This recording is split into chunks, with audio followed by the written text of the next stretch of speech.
National highway તો સરખો છે નહીં, શેનો ટોલ ભરવાનો?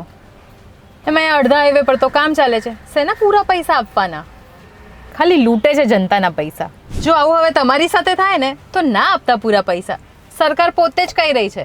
હાય, હું છું હેલી. તો જો express way start two and પૂરો ચાલુ ના હોય ને તો તમારે પ્રીમિયમ રેટ્સ ભરવાની જરૂર નથી. એટલે ખાલી તમારે નોર્મલ નેશનલ હાઈવેનો જ ટોલ ભરવાનો રહેશે, જે એક્સપ્રેસ વેના રેટ્સ કરતાં 25% ઓછો હશે.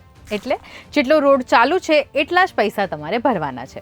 આ નિયમ મિડ ફેબ 2026થી લાગુ થઈ ગયા છે. એટલે હવે અડધા રસ્તા માટે ફૂલ ટોલને બાય બાય કહી દો. તો આ વિડીયોને બધા જ કાર ડ્રાઈવર્સની સાથે શેર કરી દેજો, જેથી કરીને એમને પણ આ નવા નિયમ વિશે જાણકારી હોય. અને આ વિડીયોને સેવ કરીને રાખજો, ટોલ બૂથ ઉપર કામ લાગશે. શું તમને પણ આ ન્યૂઝ સાંભળ્યા પછી એવું લાગે છે કે કાશ આ નિયમ પહેલાં જ આવી ગયો હોત તો આપણા ઘણા બધા પૈસા બચી ગયા હોત? કમેન્ટ્સમાં ચોક્કસથી કહેજો. અને આવા જ ઇન્ફોર્મેટિવ ન્યૂઝ માટે ગુજરાત સમાચારના પેજને ફોલો કરી લેજો.